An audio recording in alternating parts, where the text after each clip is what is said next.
ଆଗରୁ ସବୁ ଚଢ଼େଇ ଧଳା ଥିଲେ। ଦିନେ ଭଗବାନ ସେମାନଙ୍କୁ ରଙ୍ଗୀନ କରିବାକୁ ଚାହିଁଲେ। ତେଣୁ ସବୁ ଚଢ଼େଇକୁ ପାଖକୁ ଡାକିଲେ ଏବଂ କିଏ କେଉଁ ରଙ୍ଗ ନେବ ବୋଲି ପଚାରିଲେ। ଏକଥା ଶୁଣି ସମସ୍ତ ପକ୍ଷୀ ଭାରି ଖୁସି ହେଲେ।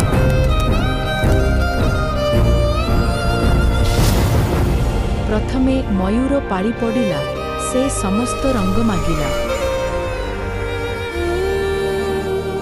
ଦ୍ୱିତୀୟରେ ଶୁଆ ପାଳି ପଡ଼ିଲା, ସେ ସବୁଜ ରଙ୍ଗ ମାଗିଲା।